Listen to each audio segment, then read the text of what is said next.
दोस्तों, अगर आप और अच्छी नींद चाहते हैं तो हमारी प्यारी सी ऐप नींद को इंस्टॉल करें। इस ऐप पर आपको एक्सक्लूसिव स्लीप स्टोरीज़ मिलेंगी और आप बिना यूट्यूब प्रीमियम के भी इन स्टोरीज़ को बैकग्राउंड में सुन सकेंगे। इंस्टॉल करने के लिए आप हमारी वेबसाइट नींद.ऐप पर ज़रूर आइए और अच्छी कहानियाँ, स्लीप म्यूज़िक, कुछ टिप्स सुनने के लिए इस चैनल को सब्सक्राइब कीजिए। अगर आपको पायल यानी मेरे द्वारा कही गई और भी कहानियां सुननी है तो कमेंट करके मुझे जरूर से बताएं। लाइक, शेयर और सब्सक्राइब करके हमें सपोर्ट करें। नमस्ते, मैं हूँ पायल। आज आपको सुनाते हैं कुमार रहमान की लिखी स्लीप स्टोरी, इकरा की शादी।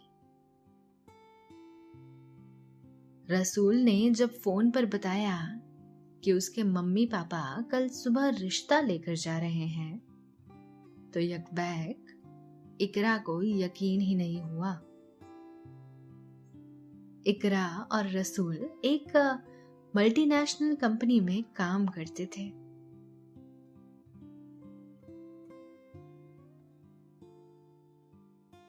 दोनों में काफी कुछ कॉमन था, तो दोनों ने सोचा कि शादी कर लेनी चाहिए।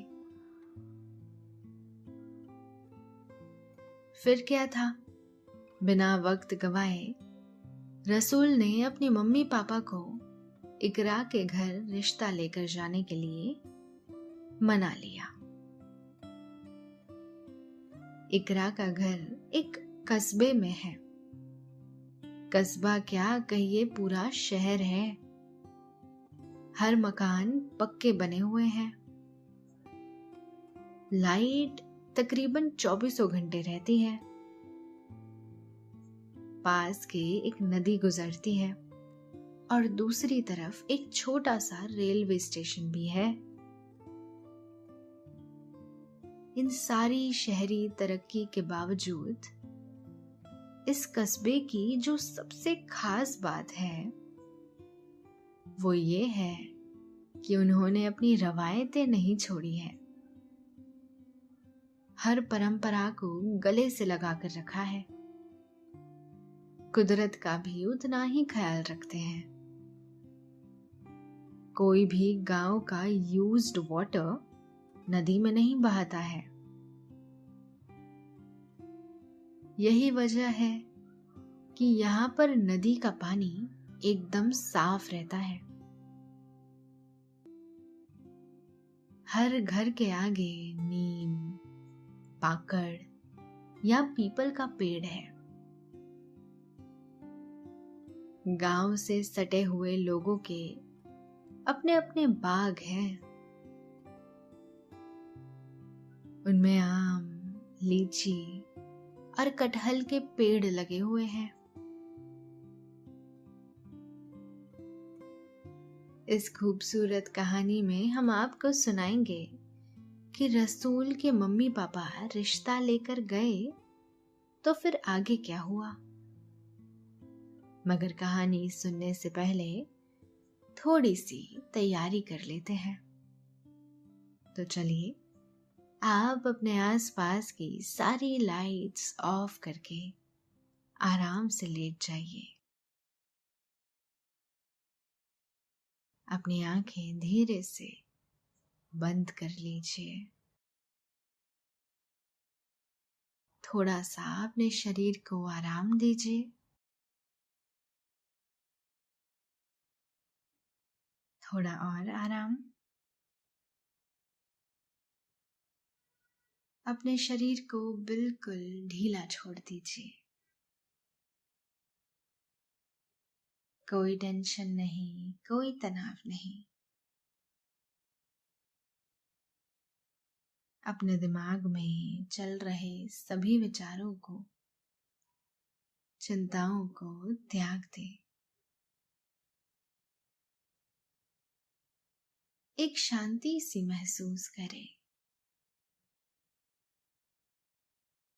सभी नेगेटिव पॉजिटिव विचारों को धीरे धीरे निकाल दें। हाथों को सीधा करके अपनी कमर के साइड में रख लीजिए।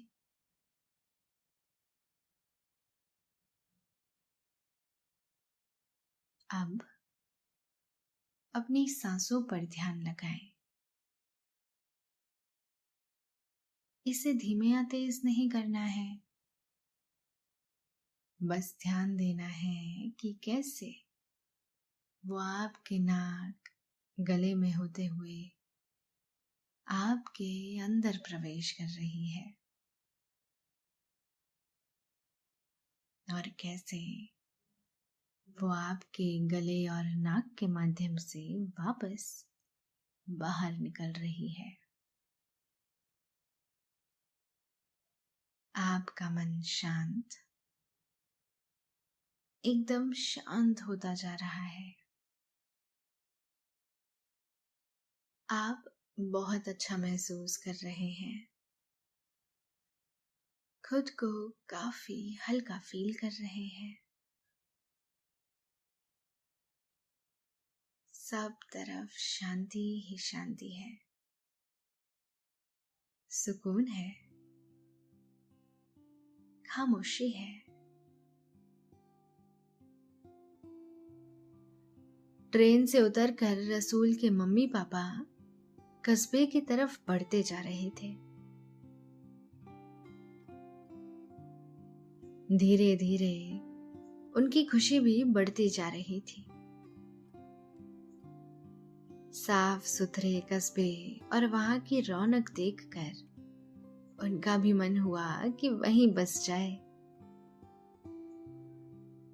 पहली ही मुलाकात में रिश्ता ही नहीं तय हो गया, बल्कि 15 दिन के बाद शादी की तारीख भी फिक्स हो गई। शाम को इकरा की मम्मी ने फोन करके उसे ये खुशखबरी सुना दी।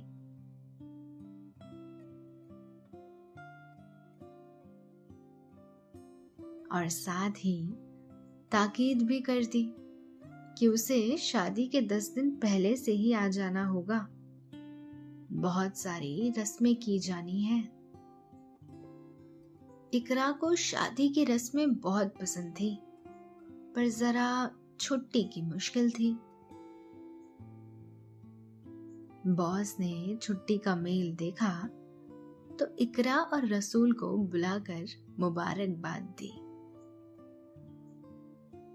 फिर रसूल से कहने लगे, देखो भाई रसूल, लड़कियों की शादी में तो बहुत सारी रस्में होती है। इकरा ने 2 हफ्ते की छुट्टी मांगी है, लेकिन मैं उसे 20 दिन की छुट्टी दे रहा हूं। तुम्हें जरा कम छुट्टी मिलेगी, सिर्फ 2 हफ्ते की। इसीलिए तुम शादी से 5 दिन पहले चले जाना और फिर बाद में ज्यादा रुक जाना। दोनों ने मुस्कुराकर बॉस को थैंक्स कहा और अभी वो बाहर आए ही थे कि पीछे से बॉस भी आ गए। उन्होंने पूरे ऑफिस को उन दोनों की शादी की खुशखबरी सुना डाली। फिर क्या था, तुरंत ही पार्टी का माहौल बन गया।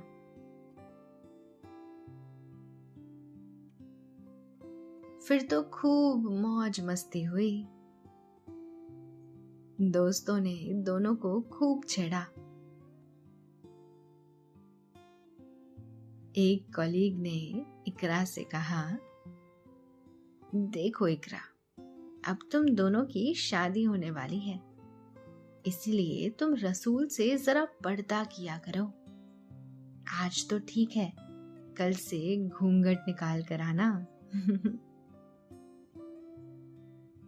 उसकी इस बात पर सभी ने जोर का ठहाका लगाया।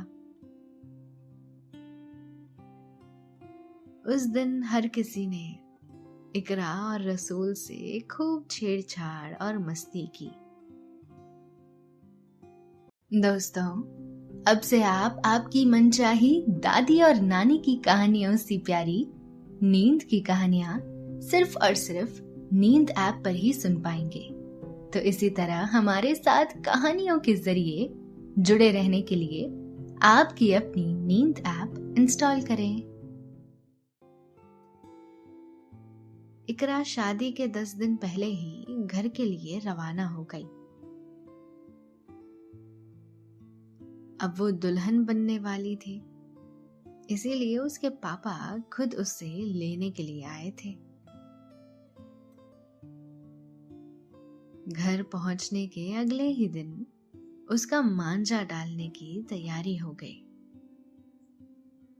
मांझे की रस्म की सारी तैयारियां पहले ही पूरी कर ली गई थी, बस इकरा का ही इंतजार था।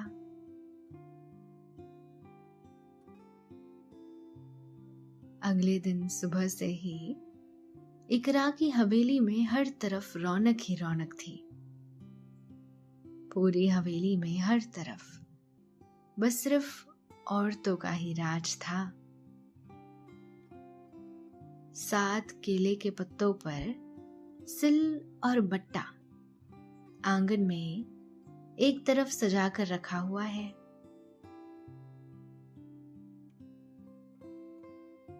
यहाँ पर 7 मैरिड लड़कियों को दाल पीसनी है।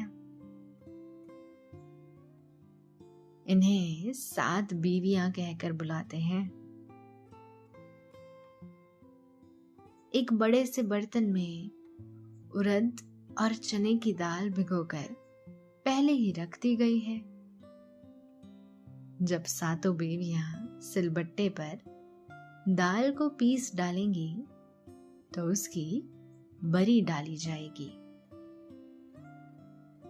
बरी डालने के लिए आंगन में कई सारे पलंग पहले से ही बिछाकर उन पर साफ सफेद चादर बिछा दी गई है।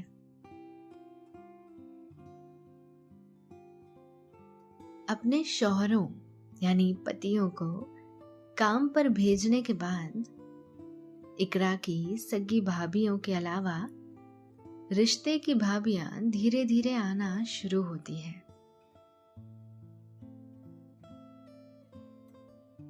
10:15 बजे तक सभी जमा हो जाते हैं। उनके आते ही आंगन खुशगवार खिलखिलाहटों से भर सा जाता है। आंगन से सटे दालान में एक पलंग पर इकरा बैठी हुई सब कुछ देख रही है।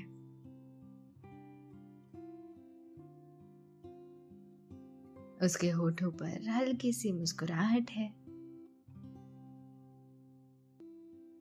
एक भाभी का ध्यान उधर जाता है तो वो उसे छेड़ते हुए कहती है, मेरी बन्नो, वहां क्यों बैठी हो? तुम भी आ जाओ ना। दूसरी भाभी ने हंसते हुए कहा, देख रही हो ना किस कदर खुश है अपनी शादी से। भाभी की इस बात पर सभी हंस पड़ते हैं और इकरा शर्मा कर निगाहें झुका लेती है। तभी फूफी का आंगन में आगमन होता है। वो कहती है, तुम सब मेरी प्यारी बन्नों को सता चुकी हो तो चलो अपनी अपनी सिल पकड़ लो। जी फूफी जी, सभी भाभियों ने एक साथ कहा और जाकर पीढ़ी पर बैठ गई। कुछ देर में ही 7 भाभियां सिलबट्टा संभाल लेती हैं और आंगन में खरल खरल का मधुर शोर गूंजने लगता है।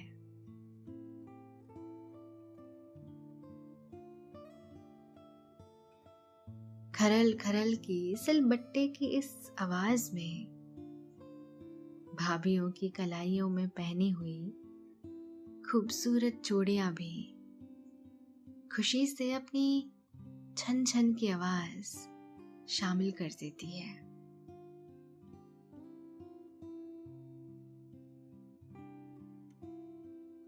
सिलबट्टे पर दाल पीसी जाने लगती है।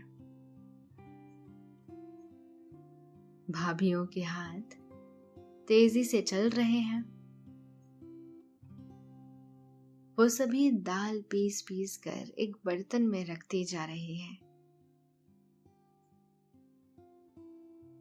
ताई अम्मा ने उस बर्तन को उठाया और लड़कियों से कहा कि वो चादर पर बरी डालना शुरू करें।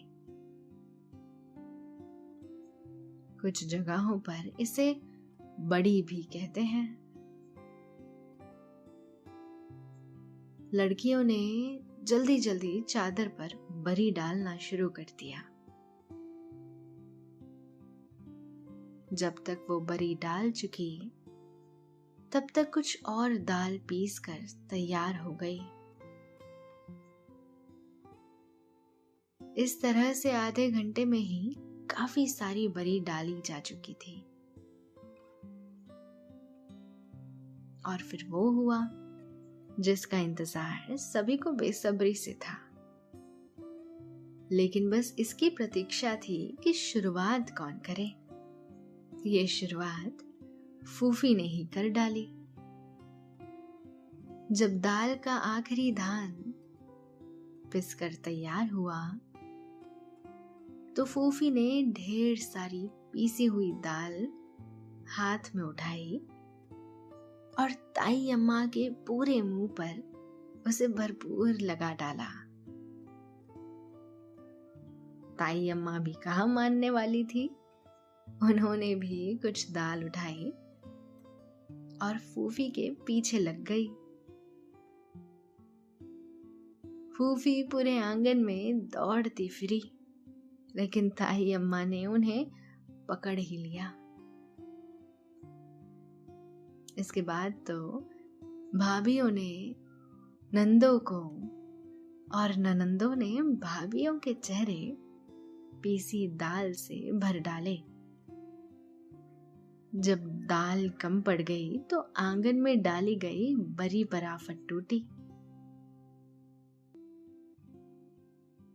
पूरी एक चादर बरी से खाली हो गई। कहीं पर लड़कियां किसी भाभी को दौड़ा रही थी तो कहीं पर भाभियां किसी नंद के पीछे पड़ी हुई थी। कोई छत पर भाग रहा था तो कहीं किसी ने खुद को कमरे में बंद कर लिया। दोस्तों, अब से आप bedtime stories, guided meditations, relaxing music, इन सब का आनंद नींद ऐप पर ही उठा सकते हैं। पूरी हवेली में जो धमा चौकड़ी मची थी कि आवाज बाहर तक जा रही थी। बाहर बैठे मर्द मंद मुस्कुरा रहे थे। बचपन में उन्होंने भी भाभीयों को दाल तो लगाई ही होगी। यकीनन उन सबको अपने बीते दिन याद आ गए होंगे। तभी अपनी घनी मूंछों के पीछे ताया भी मुस्कुरा उठे। तभी एक भाभी की निगाह इकरा पर पड़ी। उन्होंने ऐलान करते हुए कहा, अरे, इस इकरा की बच्ची को क्यों छोड़ रखा है सबने?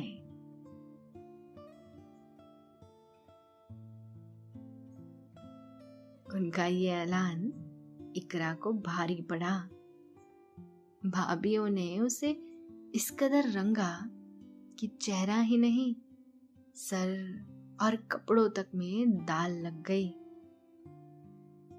तभी दादी की दहाड़ सुनाई दी, कमबख्तियों, उस बेचारी को तो बख्श दो। भाभीयों ने दादी का कहना तुरंत माना और इकरा को छोड़कर दादी को दाल से रंग डाला। दादी चीखती रह गई कि बाल में मत लगाना, लेकिन उनकी किसी ने एक न सुनी और खूब सारी दाल उनको लगा डाली।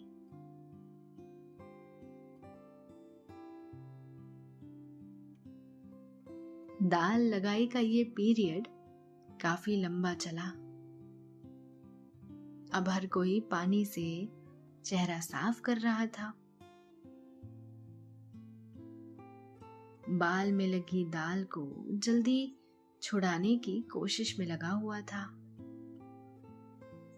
अगर दाल सूख गई तो बाल सहित ही छूटेगी, ये बात सभी को पता थी।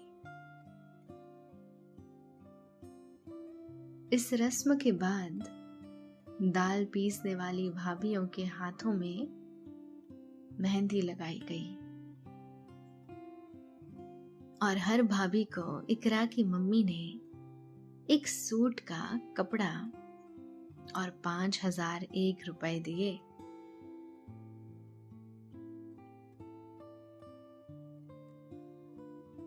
चांदी की कटोरी में रखे सरसों के तेल को भाभियों ने उंगली में छूकर रस्म के तौर पर अपने बालों में लगा लिया।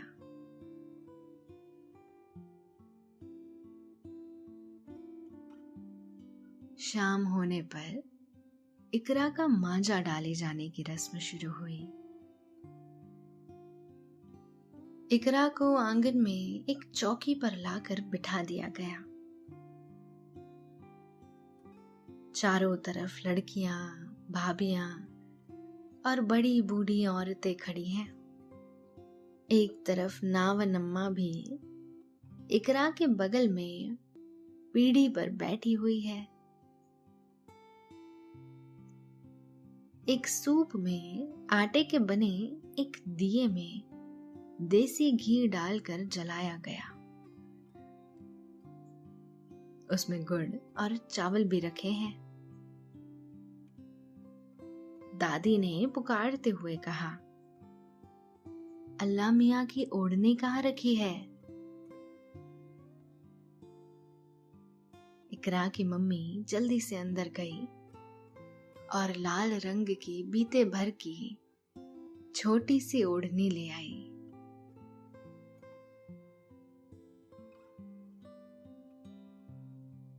उसके चारों तरफ चांदी का खूबसूरत गोटा लगा हुआ था। इसे ही अल्लाह मियाँ की ओढ़नी कहते हैं। फिर दादी ने टोका, 7 पुराने कुएं की दूब मंगाई है क्या? ये सुनकर सब सोच में पड़ गए। इसका किसी को ख्याल नहीं था। कुछ बच्चों को दौड़ाया गया। वो भागते हुए गए और जल्दी ही कस्बे भर के कुएं के किनारे उगी घास लेकर लौट आए। अल्लाह मियाँ की ओढ़नी और 7 कुओं की दूब को सूप में सजाकर रख दिया गया।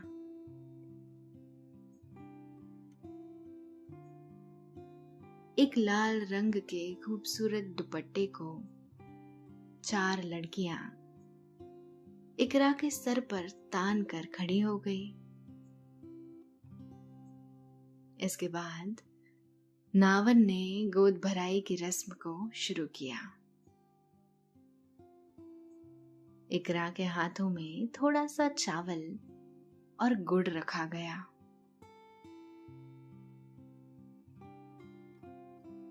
इसके साथ ही 7 औरतों ने इकरा को पीसी हुई हल्दी और चंदन का उपटन छुआया।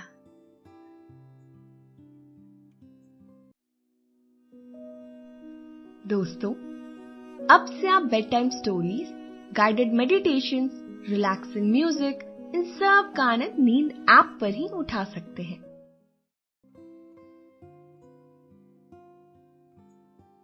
उपटन छुआने की इस रस्म के पूरा होने के साथ ही इकरा के हाथों में रखा गया सामान वापस से सूप में रख दिया गया। जब ये रस्म हो रही थी तो इकरा की भाभी वीडियो भी शूट कर रही थी। गोद भराई की रस्म पूरी होने पर सभी औरतों ने सूप में रुपए डाले। इस रुपये को उपटन मलने के लिए आई नावन अम्मा को दे दिया गया। उन्होंने रुपये गिने और फिर शिकायत करते हुए कहने लगी, ये तो सिर्फ 3,700 ही हुए हैं, इसे 5,000 तो करो। उनकी ख्वाहिश को इकरा की मम्मी ने तुरंत पूरा कर दिया और पर्स से 2,000 रुपए और निकालकर उन्हें दे दिए।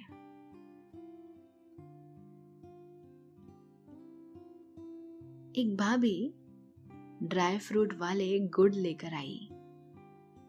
इस गुड़ की डली को सभी में बांट दिया गया।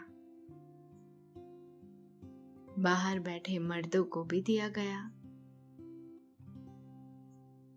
कुछ लड़कियों ने सीनी में गुड़ की डली को सजाया और ऊपर से खूबसूरत मेज पोश डाला और उसे मोहल्ले में बांटने के लिए निकल गई।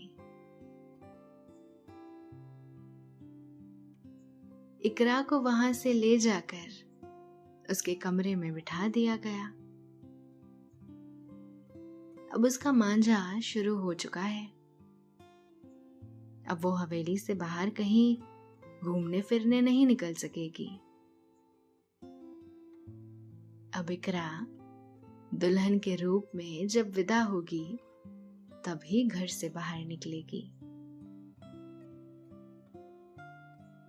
उसका रूप रंग निखर सके इसीलिए हर दिन सुबह शाम नावा नम्मा उसे हल्दी और चंदन का उपटन मलने के लिए आएगी।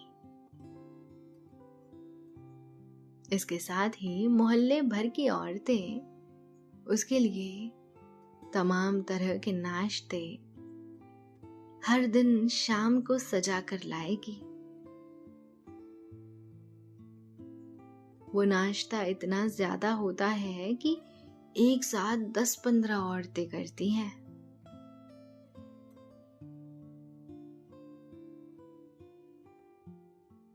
ये सब महफिल इसीलिए सजाई जाती है ताकि रिश्ता और रौनक बना रहे। इसी तरह से 7 कुओं की दूब को गोद भराई में शामिल किए जाने का यहाँ पर मतलब है कि इकरा का अपना परिवार हरा भरा रहे।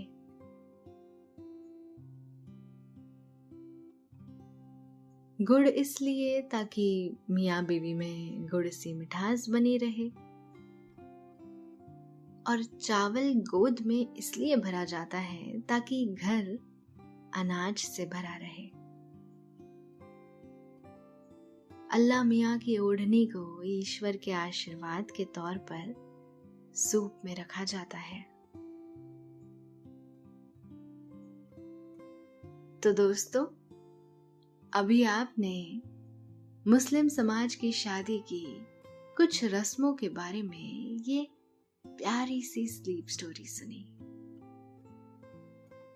अब आपके सोने का वक्त हो गया है। निंदिया रानी बहुत चुपके से आपके सिरहाने आकर बैठ गई है।